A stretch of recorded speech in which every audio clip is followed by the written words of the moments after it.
Queremos darles la bienvenida y agradecerles que hayan podido unirse a este importante evento organizado por la Coalición Colombiana por la implementación de la Convención sobre Derechos de las Personas con Discapacidad, la Coalición Colombiana CDPD. Antes de iniciar, igual quisiéramos recordarles que este evento va a quedar colgado en el canal de YouTube de la coalición, al que podrán acceder desde la otra semana, por si quieren compartir y enviárselo a alguien. Y recordarles que este evento cuenta con interpretación en lengua de señas colombiana. Pueden ayudarse fijando su pantalla, cambiar la modalidad de vista si lo requieren y también pueden activar los subtítulos en tiempo real. Y asimismo podrán encontrar también una cajita donde pueden participar a través de la función de preguntas y respuestas, que ya les mencionaremos cómo funcionará dentro del evento. Con esto dicho, pues queremos darles nuevamente la bienvenida, agradecerles otra vez por estar acá en este importante evento. Yo soy Federico Izaza Piedreita, director de país, y con Nicole Meneses, Secretaría Técnica de la coalición. Esta coalición, solo por recordarles, nace en 2015, lleva entonces más de 10 años trabajando por la implementación de la Convención sobre los Derechos de las Personas con Discapacidad, haciendo mucha incidencia para implementar la convención, incidencia tanto a nivel nacional como internacional, y por eso nos ocupa hoy este tema tan importante relacionado con la ratificación del protocolo facultativo.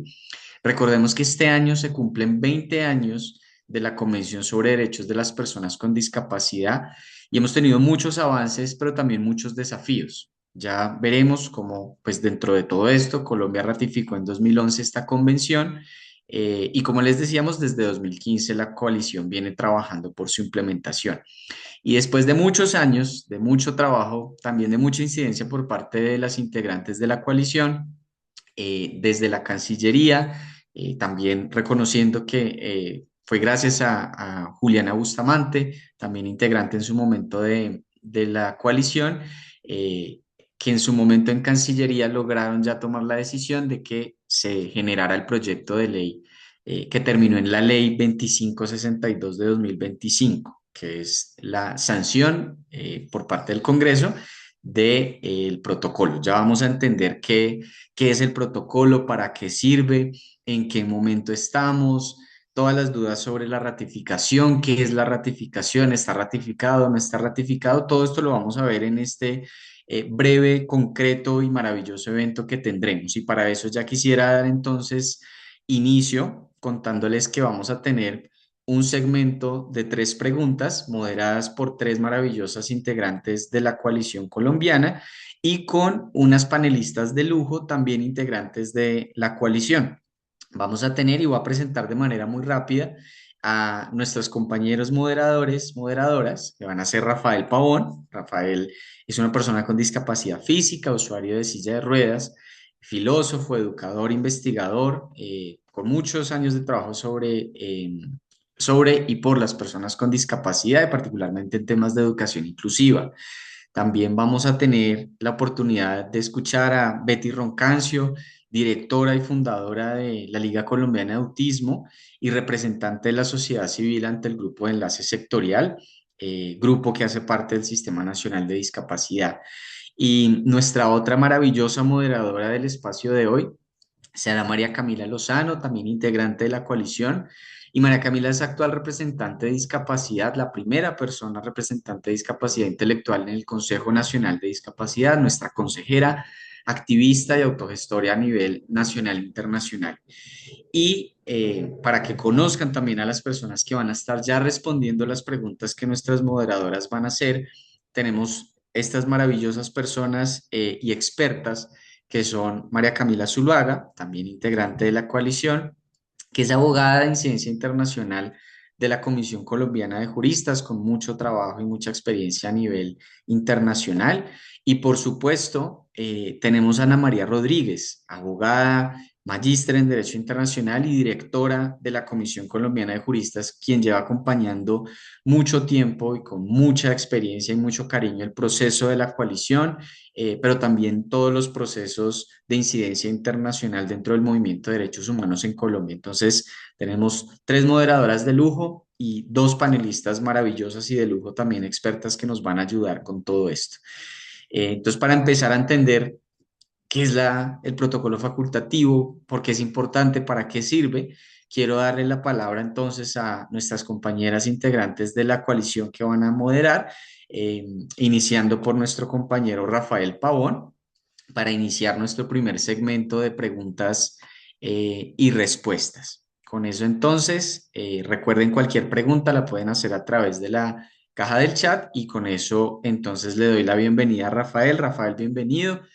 Y bueno, cuéntanos un poco qué les vas a preguntar a nuestras compañeras de la Comisión Colombiana de Juristas. Sí, buenos días a todos y a todas. Muchas gracias por acompañarnos en este evento y en este esfuerzo que ha sido la aprobación del protocolo facultativo de la Convención en estos años. Muchas gracias a Camila y a Ana María y a la Comisión Colombiana por acompañarnos en este intento de que todos comprendamos, valoremos y usemos eventualmente el protocolo en aquellos momentos en que sea necesario acudir a él. Yo empezaría diciendo que, como todos los asuntos de los derechos de las personas con discapacidad, estamos hablando de un instrumento de derechos humanos que tiene que ver con la garantía de los derechos de las personas con discapacidad. Y la primera pregunta sería preguntar, valga la redundancia, ¿qué es un protocolo facultativo en una convención? Le pregunto a Ana María si nos puede decir, en general, ¿qué es un protocolo facultativo? Ana María. Buenos días para quienes nos acompañan en línea en la mañana de hoy. Rafael, muchas gracias por tu pregunta. Un protocolo facultativo es un tratado internacional, en este caso un tratado internacional de derechos humanos también. Y se llama protocolo facultativo porque normalmente es un tratado que es complemento de un tratado principal, por decirlo así. Em, Actualmente, las Naciones Unidas ha producido 10 tratados principales de derechos humanos. Uno de esos es la Convención Internacional de Derechos de Personas con Discapacidad, que hemos trabajado desde la coalición apoyando su ratificación y su implementación en Colombia. A ese tratado principal le crean un tratado complementario y ese es el que conocemos como protocolo facultativo.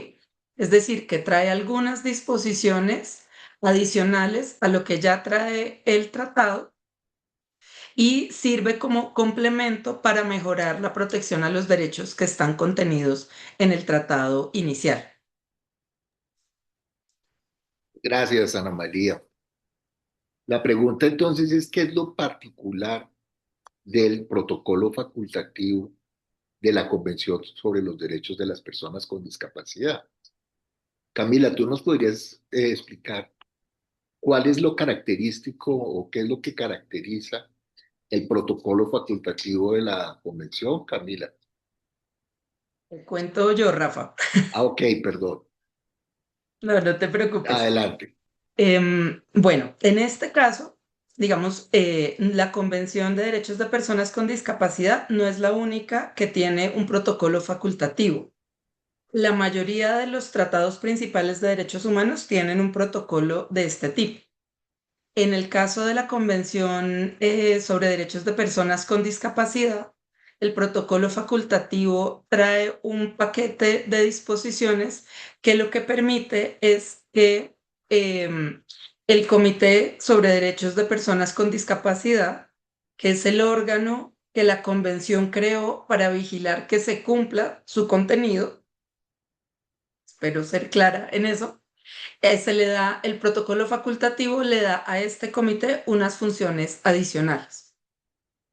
Entonces, en la convención se le da al comité la facultad de hacer unas revisiones periódicas, de escribir comentarios u observaciones generales que sirvan como interpretaciones autorizadas del contenido de la convención y algunas otras funciones, pero el protocolo facultativo le da a ese comité la facultad de adelantar investigaciones de casos individuales, que es algo que normalmente los comités de vigilancia de tratados no pueden hacer.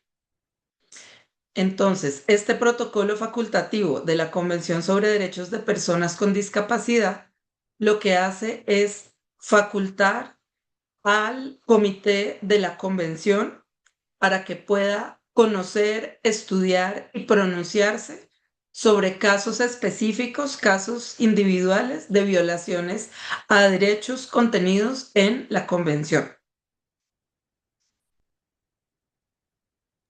Gracias. Yo creo que ha sido bastante claro, Ana María.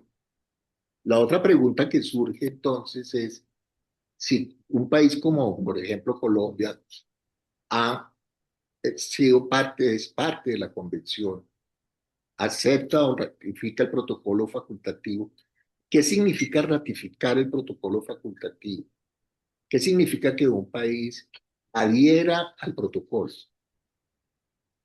Listo, es una muy buena pregunta, Rafa, porque, a ver, en el derecho internacional, las disposiciones que están en este tipo de tratados solamente son aplicables para aquellos estados que decidan asumir voluntariamente el compromiso de cumplirlas, que es lo que se llama hacerse parte cuando hablamos de los tratados. Entonces, Colombia se hizo parte de la Convención sobre Derechos de Personas con Discapacidad eh, a final, entre 2009 y 2000, no, en 2009, perdón, aprobó la ley y luego tardó un poquito más en completar su proceso de ratificación, pero se hizo 2011, ¿sí? parte.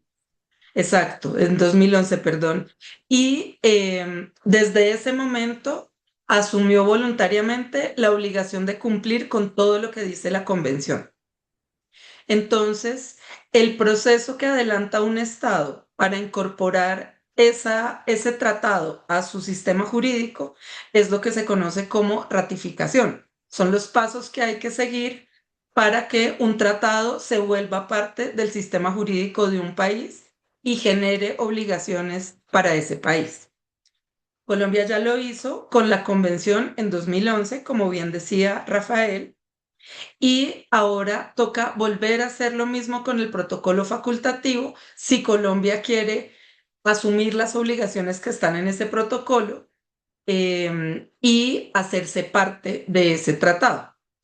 Entonces, el proceso de ratificación de un tratado varía, cambia, dependiendo del país. Cada país puede definir un procedimiento diferente. En el caso de Colombia, el proceso de ratificación tiene 5 pasos. El primer paso es la firma del tratado por parte del gobierno colombiano una vez que el tratado se abre para firmas. El tratado se negocia en Naciones Unidas y una vez que se adopta, se abre para que los países que estén interesados en hacerse parte lo firmen. Ese es el primer paso. El segundo paso, cuando ya está firmado, es que el gobierno presenta al Congreso a través de la Comisión Segunda del Senado ese tratado en forma de un proyecto de ley para que el Congreso tramite la aprobación de ese tratado en forma de ley. Porque al volverse ley deja de ser una cosa externa y se vuelve parte de las normas jurídicas aplicables en Colombia. Entonces, ese paso es el que siguió el gobierno colombiano en los últimos años y el Congreso tramita en 4 debates, muy parecido a las leyes ordinarias, la aprobación de esta ley aprobatoria de tratados, así se llama. El tercer paso en Colombia, una vez que ya se aprueba la ley, es que se envía esta ley para el estudio o la revisión automática de constitucionalidad por parte de la Corte Constitucional. Entonces ahí no tiene que hacer, digamos, nadie tiene que intervenir, no se presenta una demanda. El Congreso coge la ley aprobada y la remite a la Corte Constitucional y automáticamente la Corte tiene la obligación de estudiarla y pronunciarse, es decir, sacar una sentencia en la que explique o en la que diga si este tratado es acorde con nuestra Constitución o no. Normalmente en el caso de los tratados de derechos humanos, pues no hay diferencia, no hay discusión y deberían aprobarse muy rápidamente. Y entonces sale una sentencia de la Corte que dice que el tratado es constitucional, que la ley aprobatoria de tratados es constitucional y con eso completamos el tercer paso. El cuarto paso, que es muy cortito, cuando ya está la ley revisada por la Corte, es la sanción presidencial, es decir, el presidente de la República firma esa ley aprobada y revisada por la Corte. Con la firma del presidente, ya en Colombia se ha ratificado el tratado.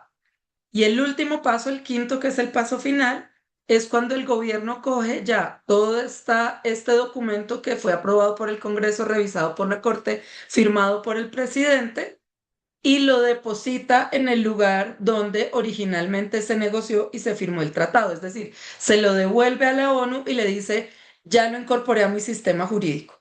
Ese quinto paso es el depósito.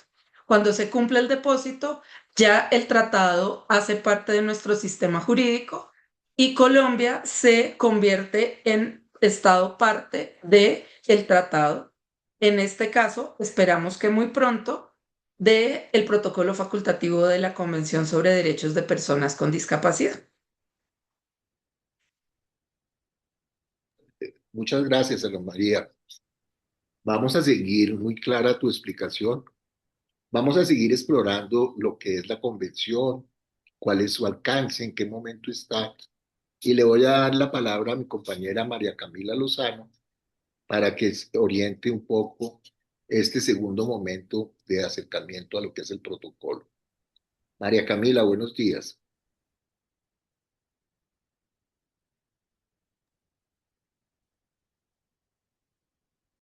Gracias, Rafa, por darme la palabra. Ah, buenos días a todos y a todas.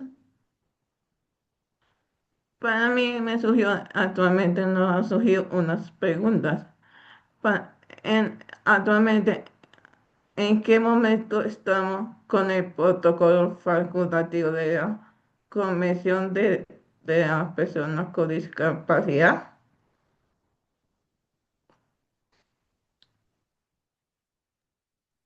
Bueno, yo De entonces, las dos puedes contestar esa pregunta. Gracias. gracias María Camila y muchas gracias también a la coalición por por la invitación.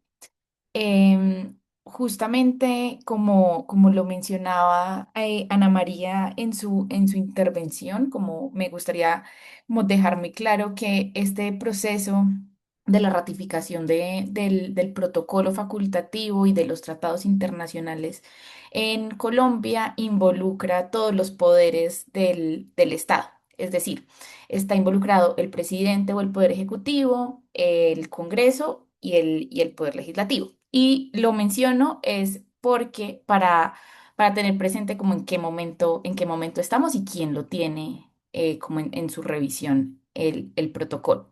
Voy a compartir mi pantalla para como mostrarles simplemente de manera visual en dónde estamos. Entonces, recálenme 2 segunditos. Yo también me ubico acá. Listo. Entonces, ya habíamos mencionado y ya se había como conversado desde el principio que desde el 2006 nació pues la Convención em, de los Derechos de las Personas con Discapacidad de Naciones Unidas y también el protocolo facultativo. ¿Sí? En Colombia, entonces, esta convención se aprobó entre el 2009, se ratificó en el 2011, pero el protocolo facultativo no, ¿sí? Entonces, en octubre de 2024 es que se radicó el proyecto de ley por parte del gobierno al Congreso de la República, donde le dice entonces pues al Poder Legislativo como revise este tratado internacional y tome la decisión de incorporarlo en nuestro ordenamiento jurídico. Todo este proceso legislativo, entonces, se llevó a cabo durante el 2024 hasta el 2025, donde el Congreso aprobó el protocolo. El Senado, entonces, en sus debates lo aprobó el 30 de octubre y la Cámara de Representantes lo aprobó el 12 de octubre del 2025. Y con ello, entonces, le dieron el sí al protocolo, ¿no? A este tratado internacional. Para el 24 de diciembre, en Navidad, entonces, sale la ley o se sanciona la ley aprobatoria del tratado, que es la ley 2562 de 2025. Esto entonces hasta el fin de año del año pasado. Ahorita en qué estamos, entonces ya pasó de conocerlo el Poder Legislativo, el Congreso de la República, y lo pasó a la Corte Constitucional, que era hacía parte de los pasos que ya nos estaba mencionando Ana María. Ahorita entonces estamos en ese proceso de revisión de la Corte Constitucional. La ley, como todas las leyes aprobatorias de tratado, se envían a la Corte Constitucional para hacer una revisión automática de esta norma. Lo que hace entonces la Corte es mirar, primero, si los debates que se hicieron en el Congreso, por ejemplo, cumplen con las formas y las reglas de los debates. Que no se haya saltado, por ejemplo, la votación, que se haya hablado justamente del contenido del tratado, que se hayan hecho estas discusiones. Pero además revisa si este tratado internacional es compatible con nuestro ordenamiento jurídico y la Constitución, ¿no? Entonces, en este momento, para que todos lo tengamos presente, esta ley 2562 se encuentra en el despacho del magistrado Carlos Camargo. En este momento está en la etapa de práctica de pruebas. Entonces, desde el principio de este año, se envió una solicitud al Congreso de la República para que le pase todos estos documentos, archivos y expedientes de cómo se llevó a cabo el proceso de votación y de aprobación en el Congreso. Y la Corte revisa este paso, ¿no? Ahorita hay una demora justamente en esta práctica de pruebas. El Senado remitió esta información, pero la Cámara de Representantes aún no lo ha remitido. Entonces, revisando como el expediente o la hoja de vida de este proceso, eh, me di cuenta que al 17 de abril se envió como nuevamente una solicitud a la Cámara de Representantes para que haga llegar a la Corte Constitucional estos documentos que dan lugar a la revisión del trámite de la ley. Luego de ese momento de que la Cámara remita y la Corte estudie eso, también la Corte pidió entonces al Ministerio de Relaciones Exteriores que le cuente a la Corte quién presentó o firmó o hizo el proceso sí, de comprometerse a este tratado por parte del Estado. ¿Quién tiene ese poder o quién tiene esa facultad para hacerlo? Generalmente son el presidente o los ministros plenipotenciarios, se llaman así, quienes se pueden comprometer a obligarse como Estado en un tratado internacional. Esa es la pregunta que le hace entonces la Corte al Ejecutivo. Y luego le pidió también en un tiempo, o sea, cada uno tiene como un tiempo de 10 días. Entonces, en 10 días después de que pase esa respuesta por parte del Ministerio de Relaciones Exteriores al Ministerio de Hacienda para ver cuál es la viabilidad fiscal para implementar este protocolo. Después de eso, entonces, está el trámite para que la ciudadanía en general también comente y pueda intervenir, que a eso nos vamos a referir más tarde. Entonces, para volver como a concretar, en este momento estamos en la revisión y en el control, por así decirlo, automático de la Corte Constitucional y en ese proceso se está en la práctica de pruebas. ¿Qué falta y cuáles van a ser los próximos pasos para que también lo tengamos presente, va a ser el proceso de la ratificación, este último paso que ya nos decía Ana María. Entonces, una vez la Corte Constitucional le da como el visto bueno o el check, pasa entonces a la otra rama del poder público, al Ejecutivo. ¿Quién va a tener que depositar los instrumentos, se llama así, de ratificación ante el Secretario General de Naciones Unidas? Esto entonces es un proceso que solamente puede hacerse una vez se aprueba por parte de la Corte Constitucional, y ahí es donde dice el presidente o el ministro plenipotenciario, como, mire, nosotros dimos como, hicimos todo el proceso de interno, como tenemos previsto de incorporar esta norma en nuestro ordenamiento, entonces nos estamos comprometiendo y mostrando nuestro consentimiento para vernos obligados en el contenido de este tratado, que sería el protocolo. Lo que nos dice el protocolo es que una vez se hace este depósito de instrumentos y se ratifica, va a empezar a cumplirse o digamos que entra en vigor 30 días después de que se hace ese proceso de ratificación. Entonces, el siguiente paso, o más bien como sí, el siguiente paso es que entre entonces en vigor y se pueda entonces acudir y dar el desarrollo de lo que el protocolo tiene. Voy a dejar entonces hasta ahí esa pregunta.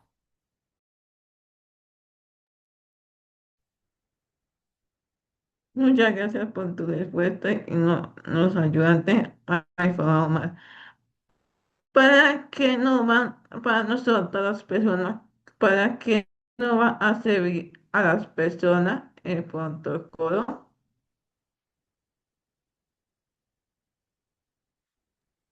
Justamente el protocolo facultativo, entonces ya sabemos que la convención contiene como todos estos derechos que se deben reconocer a las personas con discapacidad, las obligaciones que tiene el Estado para garantizar estos derechos, ¿cierto?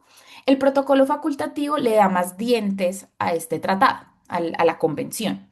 Y lo importante de este protocolo es que crea como dos mecanismos concretos. El primero es el mecanismo de quejas individuales o de conocimiento de casos individuales, ¿sí?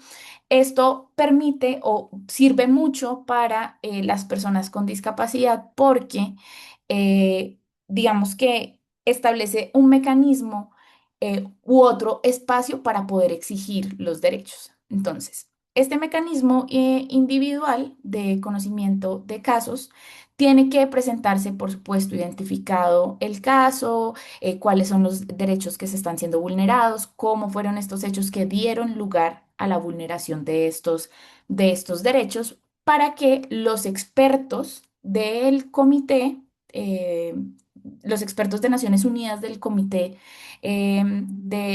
sobre discapacidad de Naciones Unidas, puedan estudiar este caso y decirle al Estado, oiga, usted está vulnerando los derechos de esta persona, por favor, más bien no por favor, porque hace parte como de estas obligaciones, usted debe actuar y poder garantizar y reparar dado el caso, el daño que se haya cometido.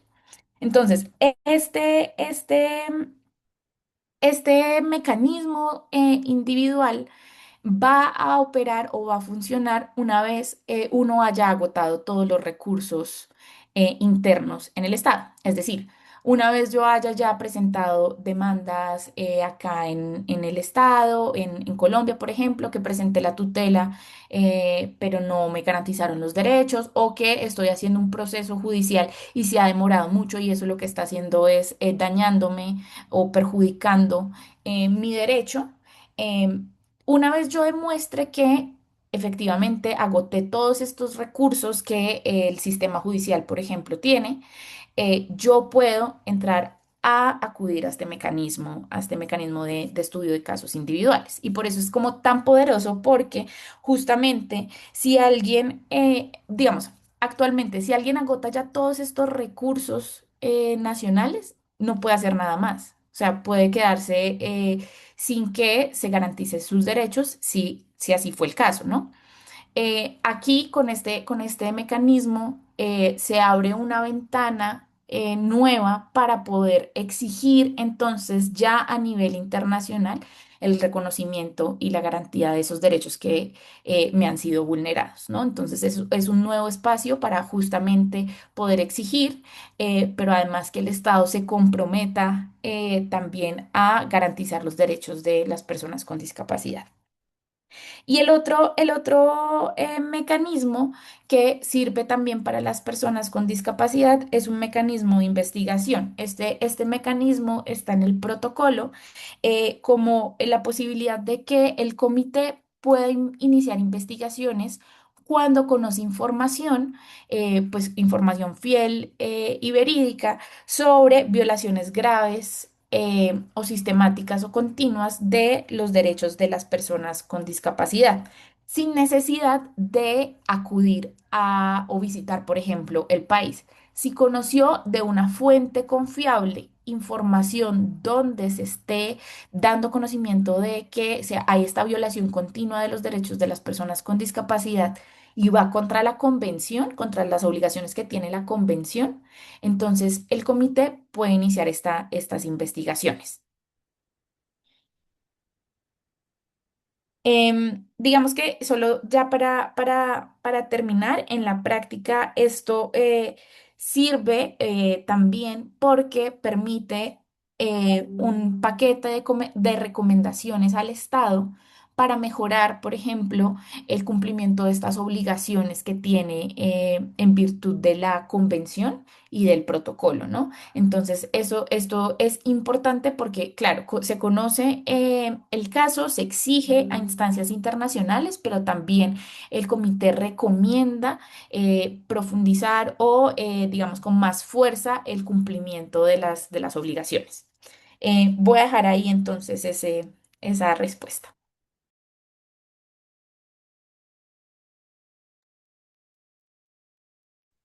La última pregunta que nos surgió a nosotros es cómo funcionaría su aplicación para nosotros, para todas las personas.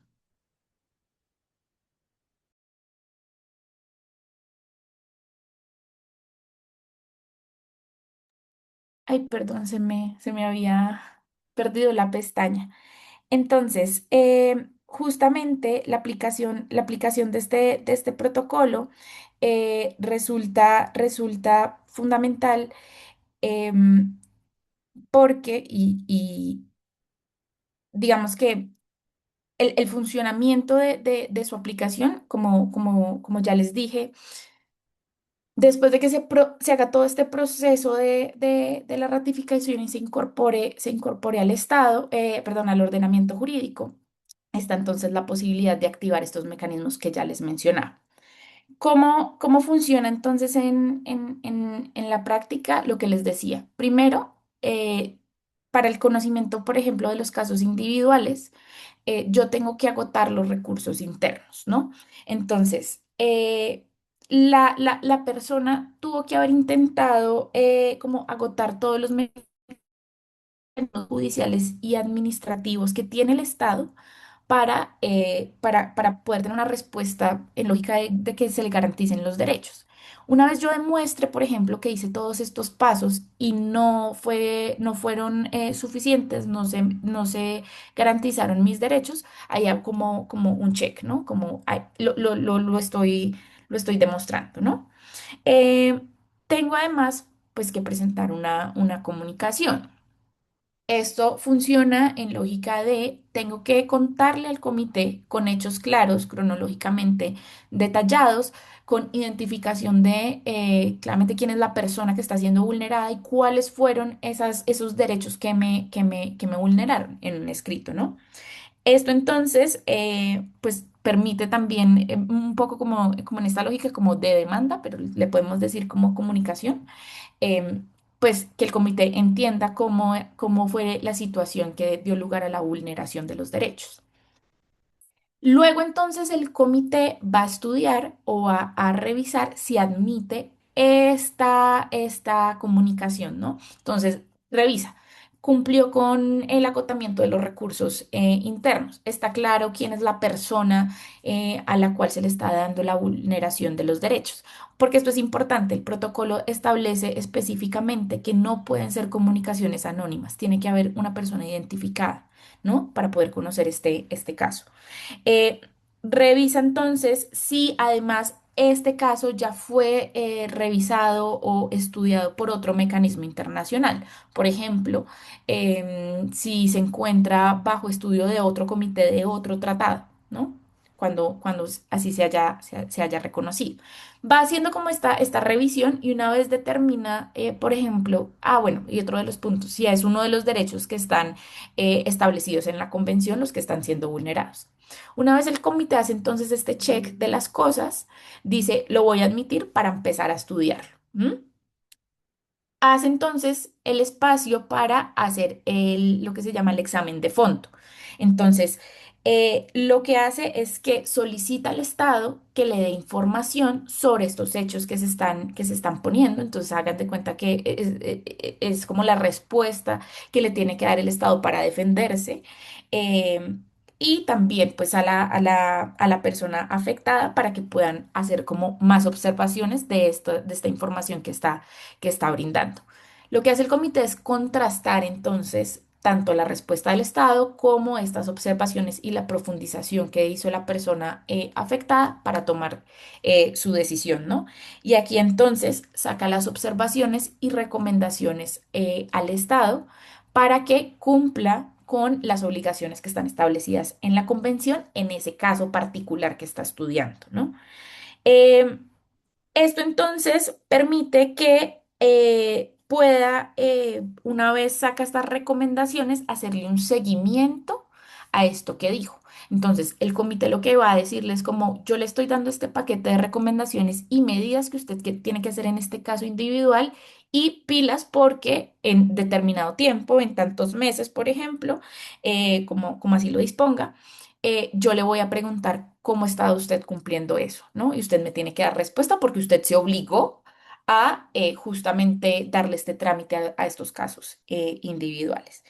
Esto es muy importante porque justamente va a permitir estudiar o que se profundicen temas como los ajustes razonables, por ejemplo, en el trabajo o en la educación inclusiva, por ejemplo, estos casos de internaciones psiquiátricas que son involuntarias, las barreras que hay en la accesibilidad de las personas con discapacidad. Y entonces a partir de estos casos individuales también se va a poder empezar a generar como medidas y precedentes que van a permitir pues que mejore también la situación para más personas a nivel global, porque ya va a haber entonces este compromiso por parte del Estado de poder implementar estas obligaciones porque si no, pues se pueden presentar estos casos individuales que van a pedir y van a estar reforzando más y exigiendo más con nombre propio, por así decirlo, estas medidas. Voy a dejar ahí.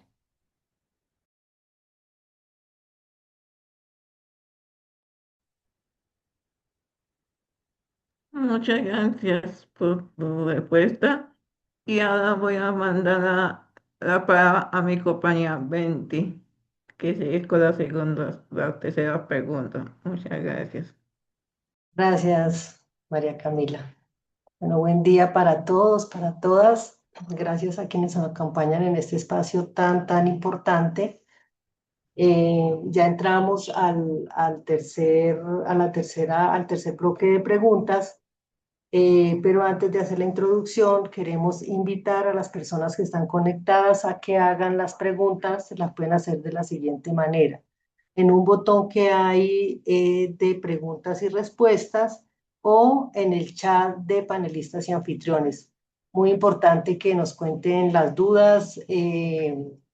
Todas las preguntas son importantes. Creo que es un espacio supremamente valioso donde Camila y Ana María nos cuentan un poco sobre el tema del protocolo, una acción supremamente importante y necesaria en nuestro país. Entonces, la pregunta, y tal vez a lo largo de las presentaciones de ustedes han respondido de alguna manera, es ¿por qué es importante para Colombia y para las personas con discapacidad que en Colombia se haya ratificado este protocolo, que estemos en este proceso de ratificación? Betty, muchas gracias por esa pregunta.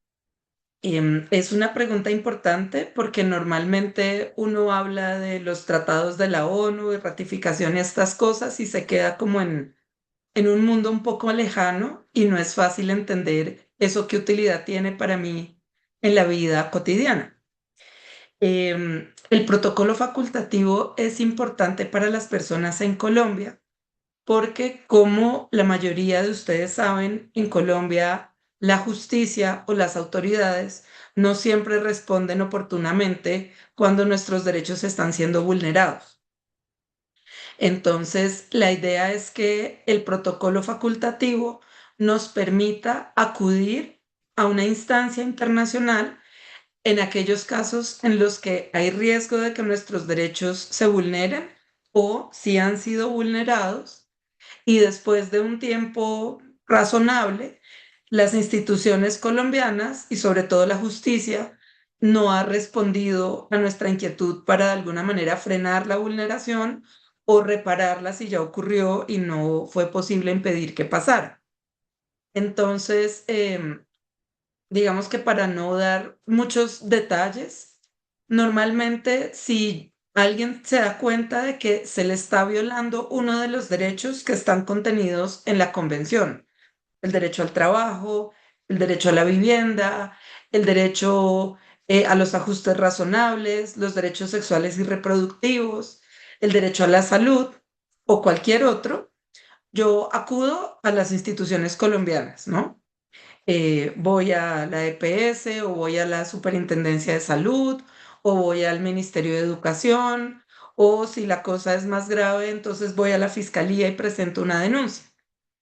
Normalmente en el curso de unas semanas o unos meses estas instituciones deberían responder y resolver el problema que tengo, la vulneración a los derechos que estoy sufriendo.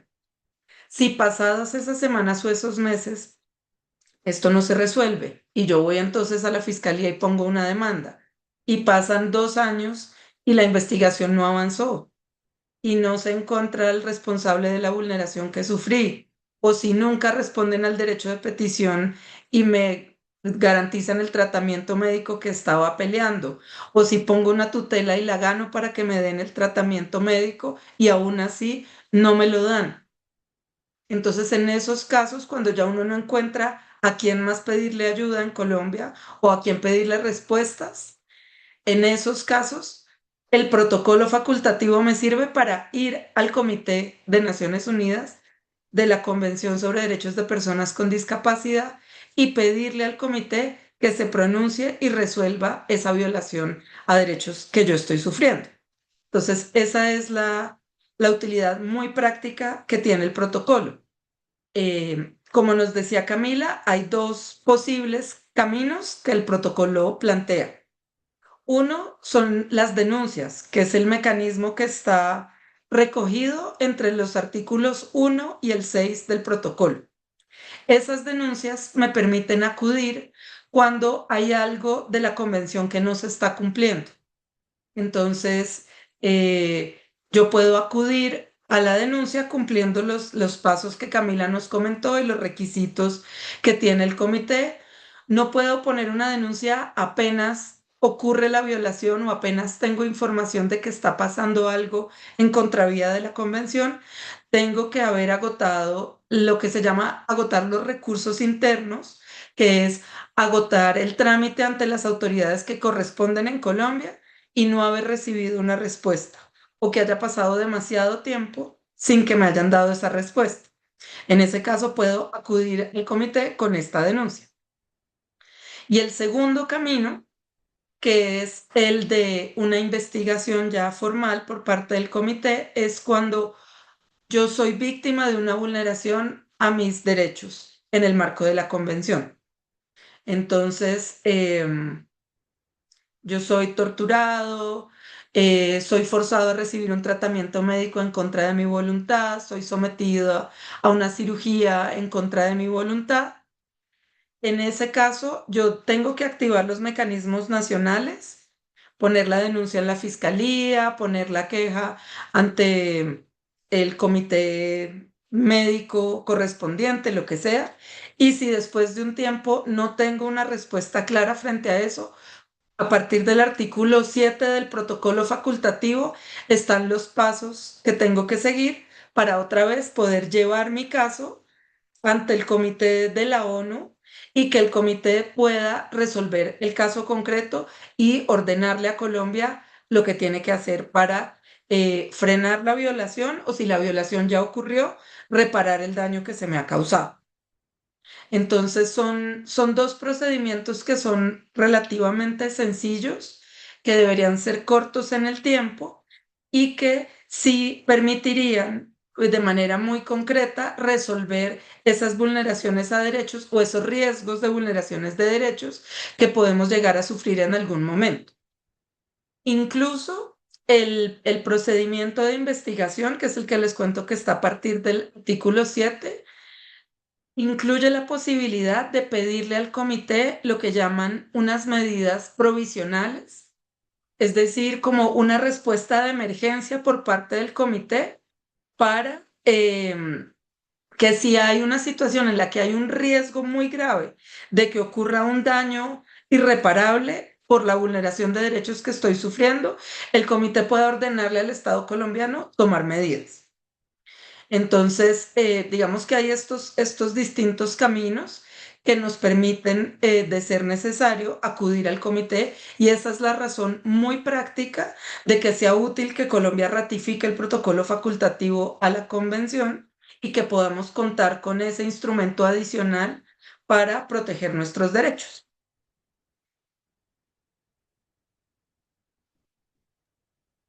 Anita, muchas gracias. Pues yo creo que esto que tú nos acabas de decir es supremamente importante, digamos, con lo que estamos también cerrando este espacio de hoy, porque es bien sabido o por quienes caminamos en este ejercicio de los derechos de las personas con discapacidad, cómo hay vulneraciones constantes, repetitivas y por largo tiempo que ya ni siquiera es necesaria o es suficiente una tutela, ni siquiera un desacato. Entonces, creo que esto nos dice la importancia y la relevancia que tiene que Colombia esté ratificando este protocolo. Y ya para cerrar, Anita, otra pregunta es, que es bien, también como bien importante de quienes estamos conectados y que el colectivo de discapacidad lo sepa, ¿de qué manera podemos incidir como colectivo para que este proceso de ratificación del protocolo avance? Camila ya nos explicaba en qué estado estamos, en qué parte estamos, en qué momento estamos de la ratificación. Claramente vemos que es un proceso que se surte con otros protocolos también. Pero en el caso de que esto sea lento, en el caso de que evidenciemos fallas en este proceso como sociedad civil, ¿cómo podríamos actuar o cómo debemos actuar? Gracias, Betty, por esa pregunta.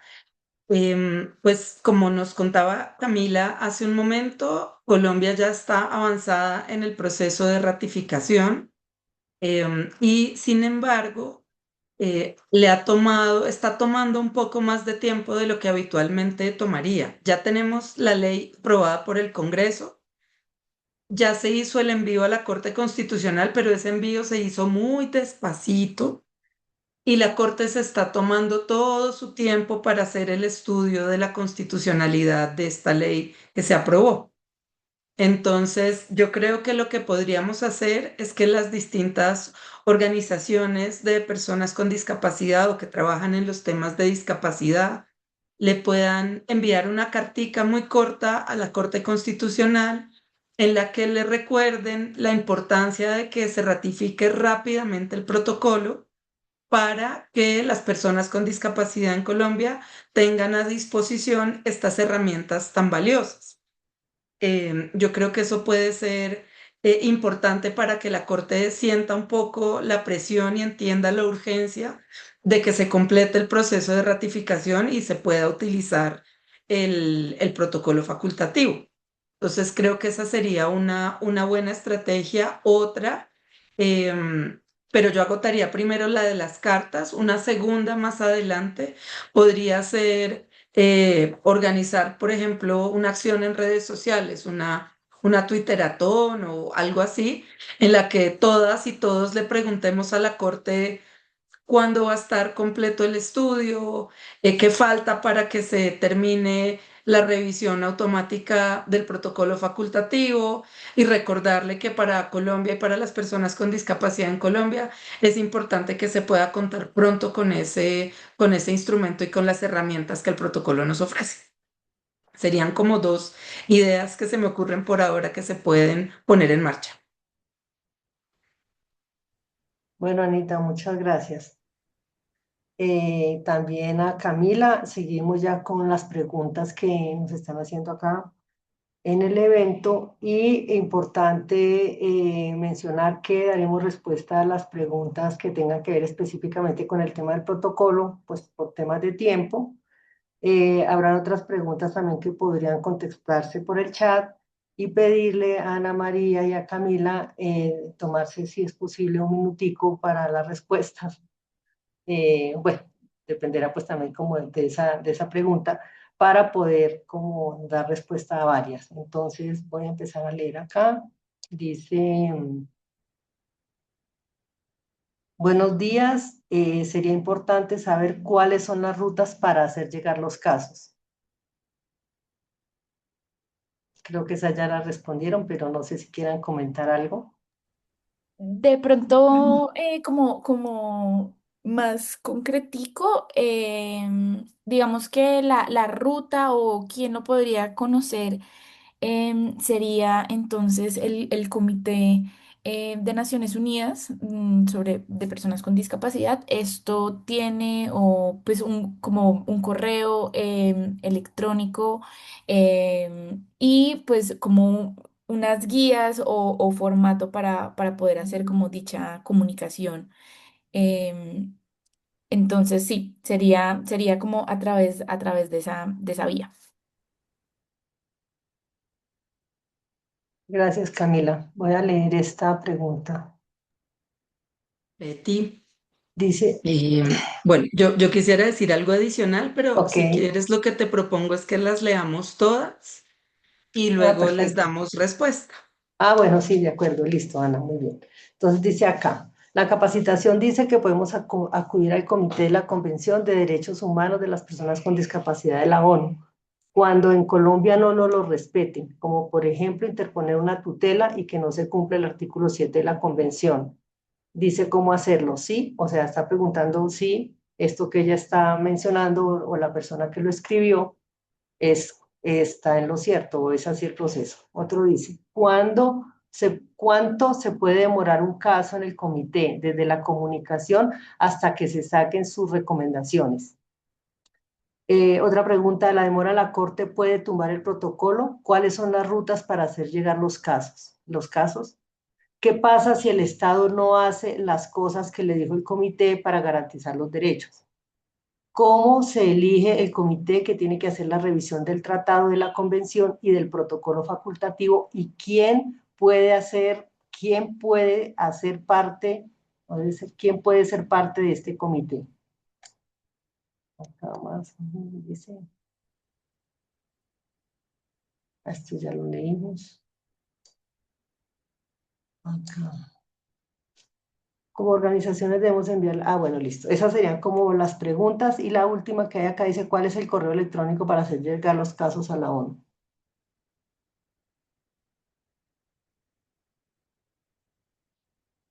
Esas son las preguntas que tenemos allí, Ana y Camila.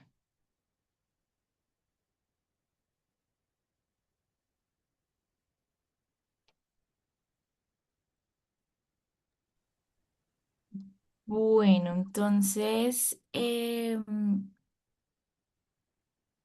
perdón, no había puesto mi cámara. Bueno, antes de responder las preguntas, un anuncio nada más. Por supuesto, se puede hacer uso de la línea de tiempo para el video que queda en YouTube. Entonces, queda como también a disposición de la coalición y de ustedes, pues digamos como del público en general.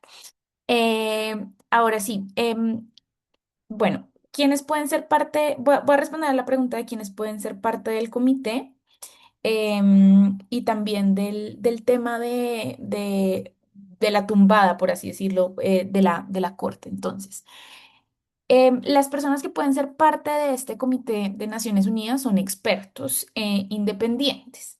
Estos expertos independientes son personas que em, por su conocimiento, su experticia en la materia, su experiencia en la materia, son seleccionados para conformar este espacio, ¿no?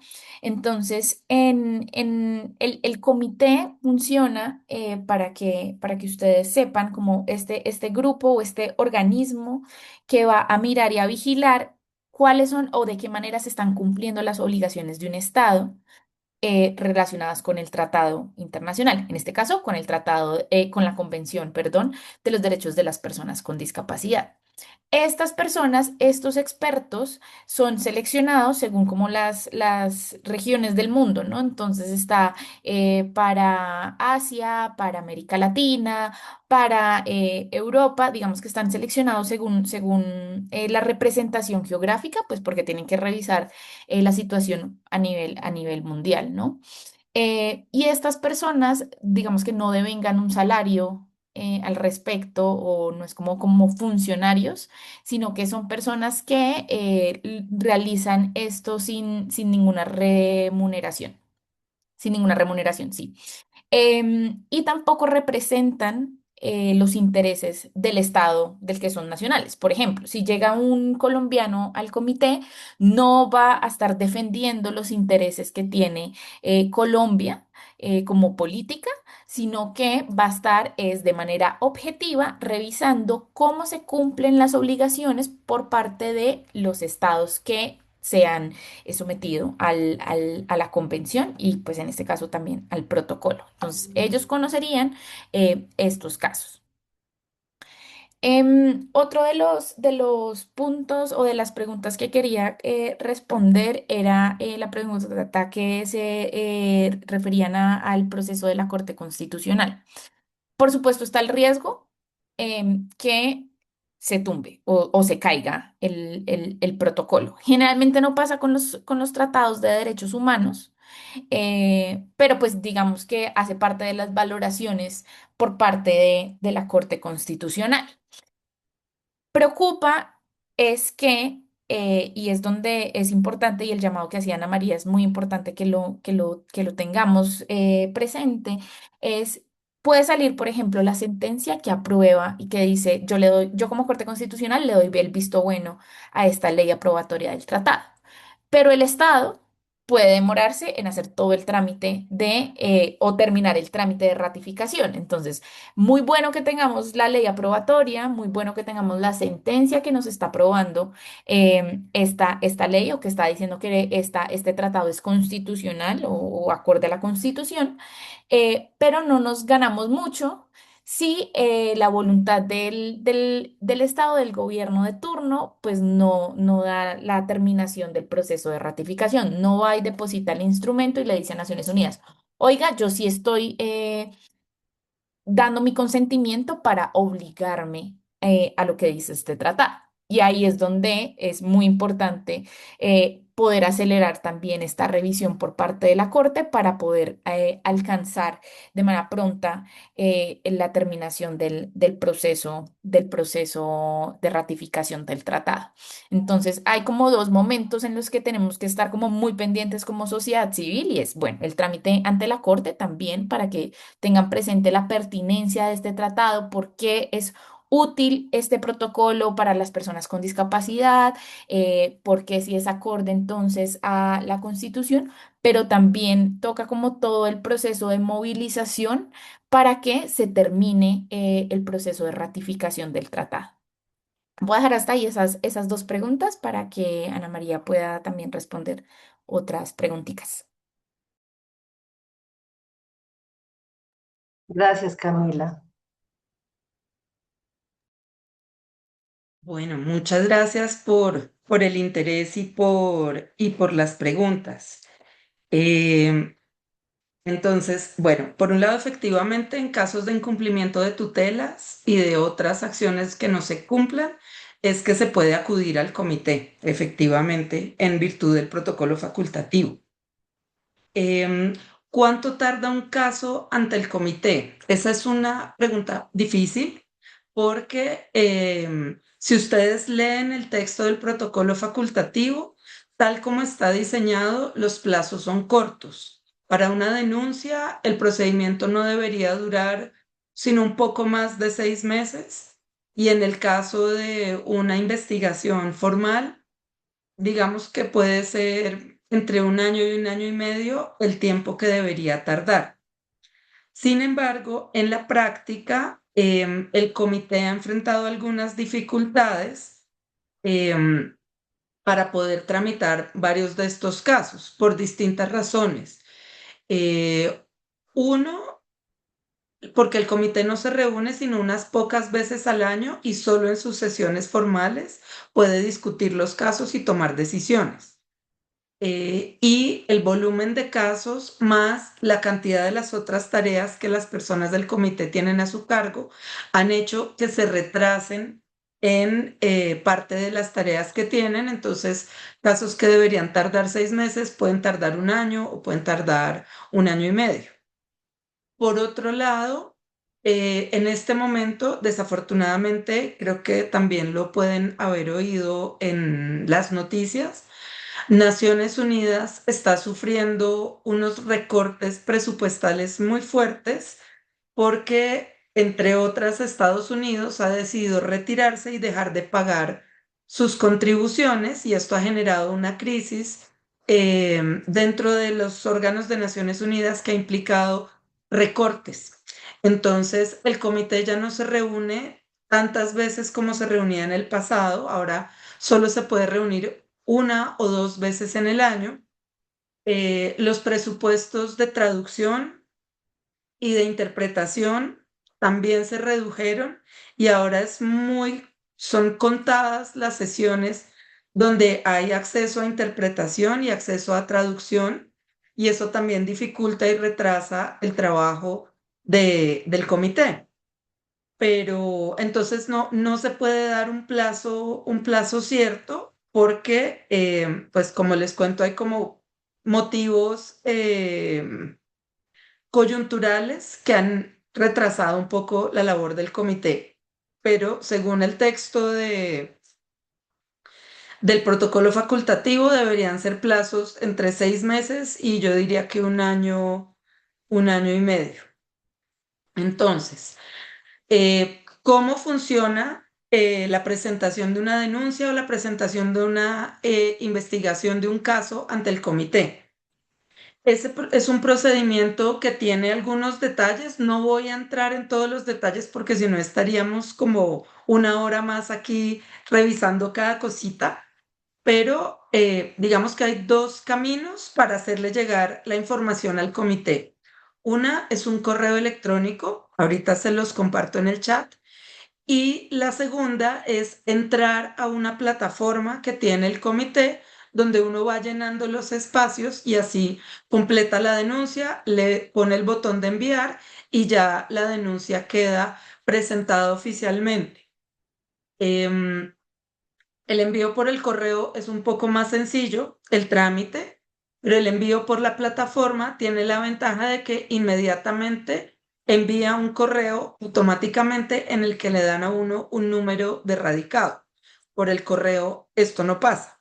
Entonces, con el número de radicado, pues uno ya tiene la información de que su caso llegó y cuál es el número para hacerle seguimiento. ¿Qué dice el comité? Que si uno va a presentar una comunicación, tiene que pues elaborar o el documento que envías por correo o en la plataforma, estos son los espacios que se van a encontrar.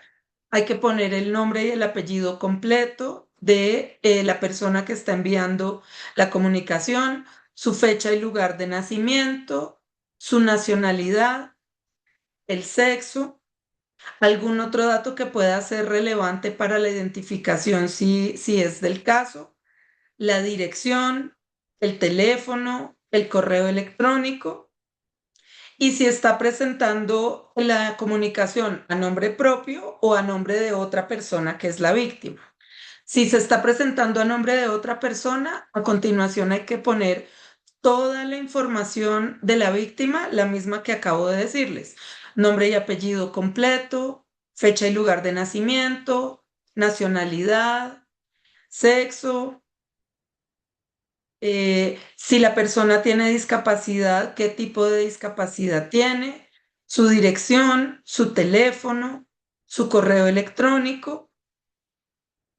Y si se trata de un grupo de víctimas, pues entonces la identificación del grupo también o de la organización o del colectivo.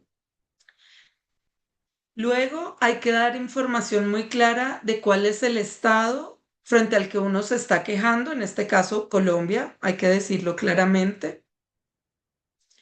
Luego hay que explicar con cierto detalle cuál es la violación o las violaciones a derecho que se están presentando. Entonces hay que describir cuál es la violación o las violaciones a los derechos, indicando en detalle cuáles son las acciones o las omisiones por parte de las autoridades que motivan la presentación de la denuncia. Hay que poner información en la medida en que la tengan detallada de quiénes serían los autores de la violación a derechos.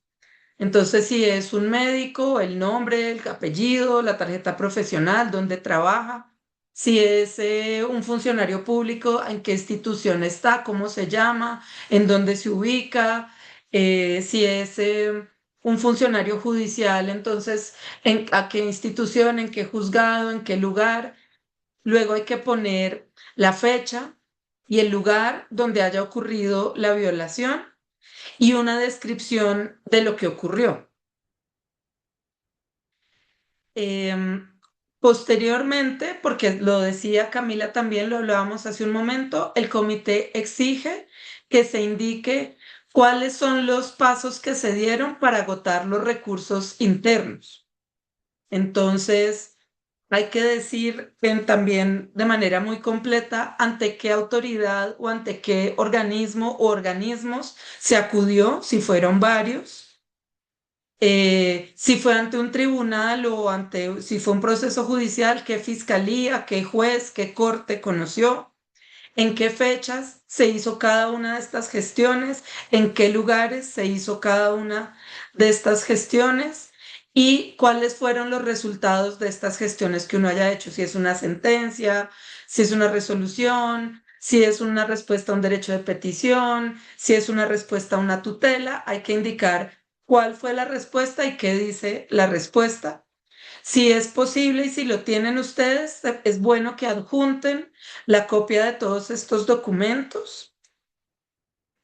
Y luego hay una serie de requisitos más formales que hay que cumplir y es decir, si ya acudieron a algún otro procedimiento internacional.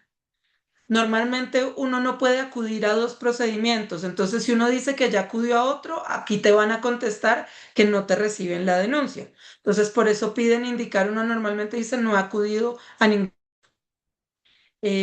Si uno tiene alguna propuesta o una solicitud de medidas concretas de reparación, también es bueno indicarlas en el documento que uno presente. Entonces, si uno necesita una respuesta específica o una medida específica o un procedimiento médico muy concreto o un documento, lo que sea, o un apoyo muy concreto, hay que indicarlo también. Y luego hay que poner pues la fecha y el lugar en el que se hace el documento y proceder a enviar. Digamos que ese es como el paso a paso. Por supuesto, requisito sí o sí para poder acudir al comité es ser colombiana o colombiano o colombiane. Si yo soy perteneciente a otra nacionalidad, eh, digamos que va a ser más complicado poder acceder al mecanismo que propone el comité. Y entonces, cuando tengan este documento, se envía por la vía de la plataforma o por la vía del correo. El comité lo va a recibir de manera confidencial, va a escribirle al Estado pidiéndole que dentro de los siguientes 6 meses eh, responda a las acusaciones que se están haciendo y explique qué medidas ha tomado para resolverlas. Em, Después de que se reciba la respuesta del Estado, el comité revisa nuevamente lo que escribió el Estado para ver si responde a las solicitudes que han hecho las personas que han presentado la comunicación y puede eventualmente volver a escribir al Estado y pedirle que haga ciertas acciones concretas o que adopte ciertas medidas para evitar que se vayan a cometer daños irremediables. Em, Después de esto, en una sesión privada del comité, cuando se reúnen, como les cuento, 1 o 2 veces al año ahora, dependiendo del presupuesto, ellos discuten y toman una decisión de fondo respecto de la denuncia y ese resultado se les va a comunicar tanto a ustedes como quienes presentaron la comunicación, como al Estado colombiano para pues compartirles las conclusiones que hayan a las que hayan llegado.